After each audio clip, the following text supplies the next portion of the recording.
Hey there, Kenneth French of Vast Voice, telling business secrets to entrepreneurs. We're very, very happy you stopped by. Either you're going to watch this or listen to this because you want to take your business to the next level. You're probably an entrepreneur who's either just starting out or you've been around for quite a while and you want to take your business to the next level. You're probably a real estate investor, maybe even a real estate agent, maybe a professional or of some sort, professional advisor of some sort.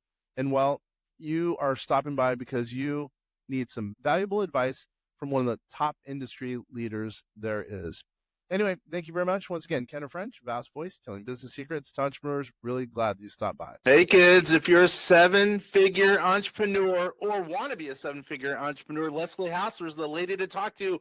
Hello, Leslie.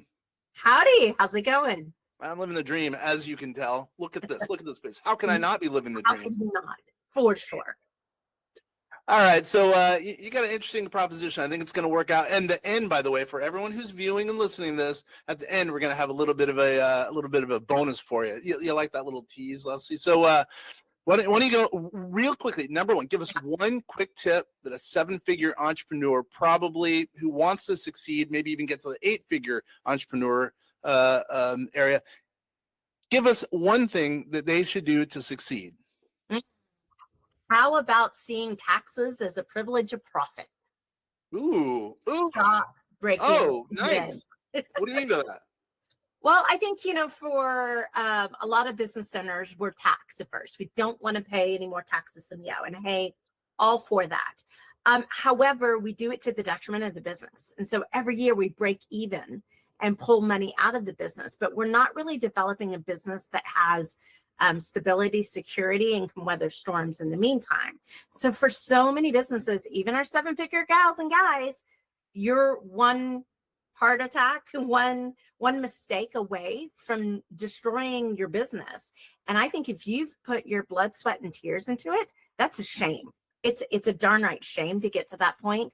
So you really do have to change the way you view money and think about things like profits and taxes in order to get a business that can even scale into 8 figures. I like that. That's a good opening. I like that. We're going to dive into a little bit more about that, and then obviously some other added value things. But tell us a little bit about yourself. Obviously, you're a big name in the marketplace for working with entrepreneurs. But go ahead and tell us a little bit about yourself. Sure. For myself, I've been an entrepreneur for 17 years. So everything I'm going to share with you comes from the School of Hard Knocks. In fact, I have an MBA. And I failed some courses along the way. So I've gotten the scrapes and the bruises and the broken arms and you name it, I probably have messed it up. But I think that keeps us real. It keeps us grounded in the practicality of what business looks like and the fact that no two business journeys are the same. So we don't treat our clients like they're a one size fits all. We really teach them the management side of it so that they can take whatever comes their way.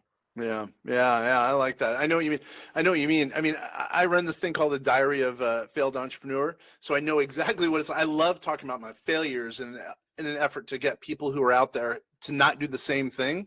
But then again, it's a little embarrassing. I fully admit it. I've messed up. I know I could have been a lot bigger if I wanted to, but I was semi-retired for 10 years. But at the same thing, I think people learn from our mistakes, and that's why I consider myself a good consultant. So I totally hear what you're saying about that. Well, and I think it's so important to share your story like what you're doing in the diary episodes, because truly entrepreneurship is on the job training. Yeah. I mean, you can get a degree, but a lot of it's theory. And until you're actually getting out there and getting your hands dirty on it, if you don't know that these kind of hiccups and learnings and bumps in the road are part of the gig, you cast judgment in the wrong areas. Yeah. And you don't get to be resilient. Yeah, I like that. Totally true. So, all right. So that's a good background. I know you have a good background. You're a big time. And by the way, you work with clients all over the country, correct? Yeah, our clients are nationwide, sometimes a little international as well, but we're a completely virtual firm, completely digital. We do enjoy seeing our clients in person at least once a year. But yeah, across the nation and really across all industries. I think our last 33 clients are across 17 different industries. Oh, look at you. And they, let's say I sign up. I'm going to be blunt. I work with you individually, or do I work with a team? How does that work, by the way? You work with a team. So we're a collaborative approach. If you think about it, Sometimes if you're in a medical situation, you get a team of doctors, people that are specialists in a variety of areas, and they all come together and work on your business. That's what our firm does. We have a group of amazingly talented people. You get a lead, right? You get me, but truly it's about getting a collective approach, or if you think of it, it's like hiring an entire fractional C-suite until you can afford those C-suite leadership positions in your business. And not every business is ready for that just yet, but we like to help you get there. I got it. All right. I'm going to make you a case example, and Okay. I'm going to ask some kind of, you don't have to answer some of these questions, but I'm going to ask some questions of you that are going to basically help our viewers and listeners, because a lot of people want to be like you, meaning scale their business like you have. Does that make sense? Yep. And they'll be able to see if you could, work on your feet, which I think you can. All right. So it sounds like 33 clients. If you say 33 new clients, you guys are growing quickly. How is it that you're marketing this? We'll check the box for the CMO consulting that you do. Yeah. How are you marketing to get that many clients? Because that's a lot. And granted, that's the last 33. We do have a pretty good size run that goes through here. And this is a scaling secret. It's a kind of scaling story, if you will. Where we are in our own business is where a lot of businesses find themselves in, is that we have a tremendous amount of network. We do a lot of relationship marketing. We do a lot of content marketing. You can find us on nearly every single channel. And I know that stuff works. Like we do a LinkedIn newsletter, for instance. Yep. I know that works because we have clients that get newsletter from LinkedIn before they're a client, send it to me and say, okay, I'm ready to go. This article really spoke to us. So we have a system back there, right? But we're at the point in time to where we need to get more leverage and more scale, which is really what the next part of our marketing investments and development are all about. It just takes time to build those things. And I think that's what people don't understand about marketing. It's not a light switch. You don't just go ding on, now I have light. It really is about building momentum. So the momentum that we have today is from very intentional, concerted, focused, and repeated action from the last 3 to 5 years. There you go. All right. So we're getting somewhere. So you would suggest it's worked out for your business. Every business isn't the same, but for you, it's worked out, obviously LinkedIn. So you would suggest someone who's whatever, 6, 7, top 6, 7 figure income earner, you would suggest walking down that path of LinkedIn as an example. Not necessarily. I'm going to have to know who their client is and where they're trying to grow. The issue of it is that we know our client is there. They're not really on Facebook. We're on Instagram. They're not really, they go to escape in those platforms. So it does take the knowledge and aligning the strategy that you're going to use with your ideal client and your business so that it all comes together. The problem is that people, they don't think about their target audience and what they're going to do. So I probably only have 1 or 2 of our current clients that I would even say, you need to be on LinkedIn. In other cases, I'm like, nope, that's not what we need. We need something more highly leveraged. I have other ones that I'm like, I need you out speaking. You need to be speaking. You have something to say. So it's really about tailoring the strategies. I think we've documented like 87 different marketing strategies you could use. Guess what? They all work and none of them work. It's really about finding the ones that align with the business, with the clients, and with the strategy. So you'll never get me to say, you should be on LinkedIn, because the truth is, maybe you shouldn't. Got it. So maybe that's why they're paying you for give customized service. I like it. I like where you're going with that. Very smart. Very smart, Leslie. By the way, how does someone get a hold of you? I always forget that. How does someone get a hold of you? Sure. The easiest way, you can get to our website, yourbizrules.com. And we even have a welcome page for your listeners where type vast voice at the end of that. You'll be able to get right to us, find out anything we talk about on today's call. I love it. Hey, once again, can you mention that? Sure. It's yourbizrules.com/vast voice. Sweet. All right, cool. All right. So we went over a little bit of the marketing component. What about tax? It sounds like you guys do CFO, services, virtual CFO services. So what are you guys doing tax? And you don't, if this is too private, I get it. What are you guys doing tax wise for your business, or you guys individually, if you can talk about that, that is a little bit better than what a normal consultant would be doing? Here's the truth of it. We work in tandem with tax professionals. So we're going to be working with the tax CPAs. We're not tax expertise experts. What we are, though, is because we work in the cash flow side of the business, we have to work in tandem, because what I do is create a lot of cash in a business. Now, cash creates tax liability. I can help save. I can help make sure that we're paying for this year's taxes, this year's 401k, this year. I mean, these are our goals. We want to be current in what we're paying for. I can take care of all of that. But really, then it's up to a tax professional to maximize, minimize, and really ensure that our clients are being able to create the wealth that they want to create. Yeah, that's a good answer. I like that, Leslie. Way to rock. That's a good answer.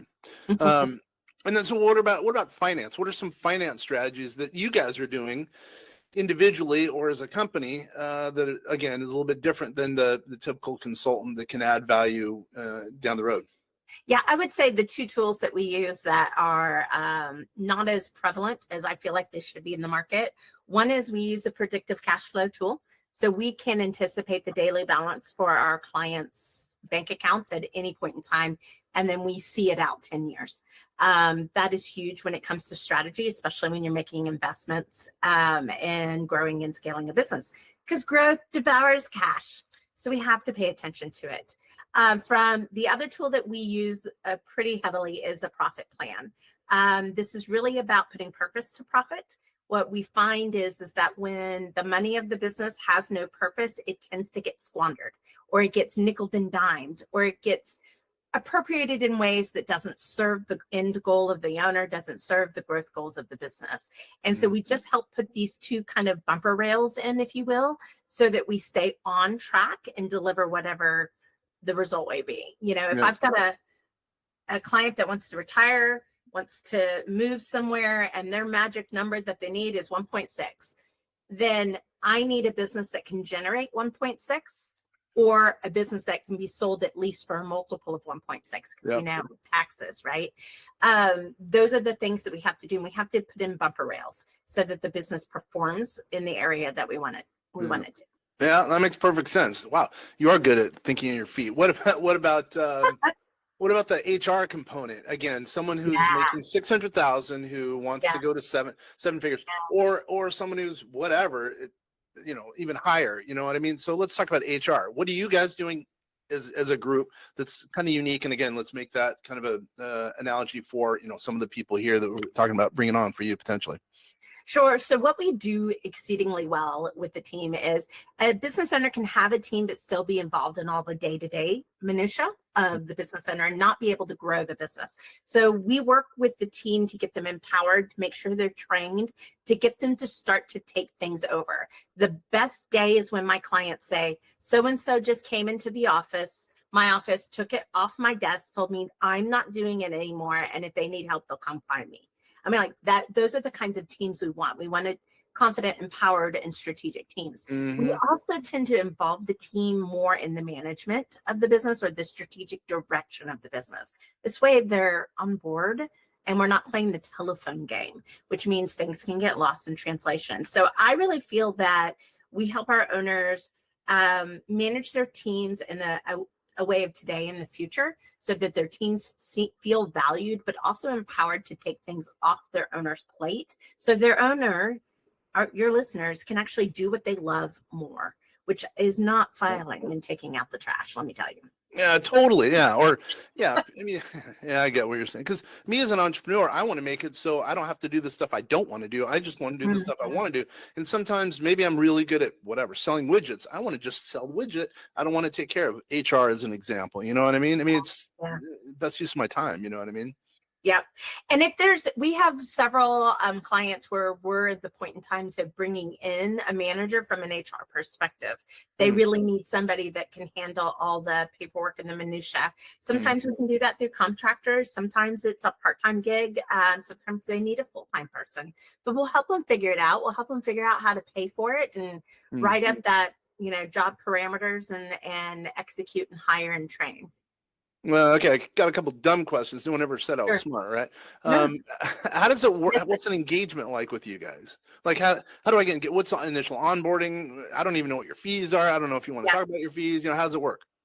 Yeah, so really, we work with people in a couple of ways. One, we can do a doctor's visit. Hey, how's everything going? Give your business a physical, if you will. We can work on a project basis, but for a lot of our clients, we're working in at a year-long engagement because the moves that we're trying to make are not insignificant.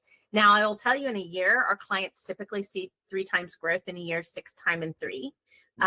If they're ready to grow. But sometimes we have to build the foundations, right, to make sure the growth will stick. That in that way, I will say, we do a combination when we first are onboarding. Our first step is always a business audit. Like, we're going to go through your business with a fine-tooth comb. But while we're doing that, we get to business, we get to work. There's always pressing issues. There are always little fires that need to be put out. We start to work on what our intuition says we need to work on, so that the data from the business audit has time to get crunched and made pretty for our clients. So then we know for sure what we should be working on. So we're very data conscious in that way. We're definitely leaning into the intuition, but I just say we like to balance the head and the heart so that you're getting a very holistic view of what needs to be done for your business. Yeah, I get it. That totally makes sense. So give me one example of, the listeners or viewers where you took a company that was struggling, the guy was working or the girl was working 24 hours a day in their business, and all of a sudden they turned it around, and now you said 3 times earnings, but now all of a sudden they're up 20,000% or whatever. Give one example, one huge example, and that'll really help us to understand what it is you guys do, and if you can add value to some of the people who are out there. Yeah, so one of my my favorite stories is actually of a client that came in, 3, 4, 5-year-old business, been doing pretty well, got into that $400,000, $500,000 range, and really we did a business audit for them. We took a look at some things, and I said, I think you've got all you need to do to be at a 1.9. And they're like, no, not going to happen. I was like, no, I really think at 1.9. They're like, no, not going to happen. I said, okay, what do you feel is possible? And they said, I think maybe $1 million. I said, okay, how about we play this game? Prove me wrong. That first year, we did 1.9, and we grew from a business that was tracking to $500,000 to 1.9 in 9 months. I essentially took the revenue of the business and turned that into the business owner's income. Got it. Right. So that's a fun game to do, is to take your revenue and take your top line, make it your bottom line. Yeah, well, of course. Yeah, I love that. It's always fun, right? Yeah. And the truth is that the reason that the business owner was worried about that number is they didn't trust their business. They couldn't see far enough out to say, yes, I feel like that, confident we could do that. And so even year 2, we didn't make huge gains because it was really about proving we could do it again, proving that the business could stabilize and be performing at that high level. The 3rd year, though, they came back and they're like, we're ready to grow. Well, we're gonna probably grow 30%, or I'm sorry, not even 30, 50 to 60%. So doing some quick math in my head, but growth is totally possible. It's just a matter of how much you're willing to let it happen versus trying to control it. I know exactly what you mean by that. It sounds kind of weird, but I know exactly what you mean by that. Okay, good. Yeah. We have to allow it and just give it some guardrails. But then I do believe we are in a unique position and time to where you can expect exponential growth. If you're growing at 10% a year, or what is it, the old adage, if you grew 14% year over year, in 5 years, you would double. That used to be the 1980s and 1990s gold standard. Right now, that's still, I'm not going to shuck any growth. Any growth is good growth. However, you're leaving so much on the table. Yeah. So I totally agree with that. Oh, sorry. Go ahead. No. I was just saying so much. Yeah. All right. So let's get ready to land this plane. So I'm guessing it might be a good time for you to roll out something that I think my viewers and listeners will like, and then we're going to do a little bonus here. Why don't you go ahead and mention a couple of things about that little surprise for the kids out there? Yeah, so one of the things that we're going to do is we have an upcoming book that's releasing here called First This, Then That. This is some of the foundational things that if you're having a challenge growing your business, it's where you're getting stuck. You just don't know it. And we're going to offer your listeners some of those free books so that they can dive into it. I really do. This is a great book for anyone in business. Obviously, if you're starting up, any knowledge is good knowledge. But if you're spinning your wheels in your business and you've been at this for a little bit, read this book, please, because this is the first thing we fix before we really start to scale you is in this book. So it's called First This Then That. And how do they get that book? They can go to that link we said at the beginning. So yourbizrules.com/vast voice and be able to see if you can get one of those free copies. But if not, you'll be having a link to be able to get it for yourself as well.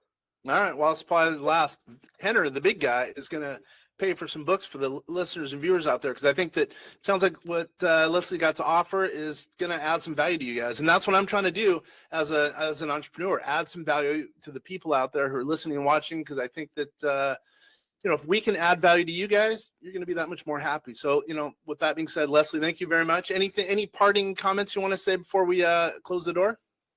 No, I agree with you totally. If we are the backbone to the American economy as small business owners, any impact that we can do to lift each other up is only paying it forward and creating a better economy for us all to succeed. So take us up on that and continue listening to Kenner and really put some of this stuff to work. Take action, no matter how imperfect. Do something. That's exactly right. You got to take action. You could listen to this podcast. You can listen to this, do whatever. You could read a bunch of business books, but if you sit around doing nothing, well, nothing's going to happen. Your situation isn't going to be advantaged. And I think people know that, but it's easy to, keep going along the same path versus veering off, even if it's, a path that might not be very popular, but down the road, you could be happy you did it. So anyway, Leslie, thank you very much for taking the time, and all the people who are out there, thank you very much for taking the time. Hopefully you're going to, get a copy of the book, free. You got to like the word free, right? Once again, this is Kenner French of VastSolutionsGroup.com. This is Vast Voice, telling business secrets to entrepreneurs. Thanks, everybody.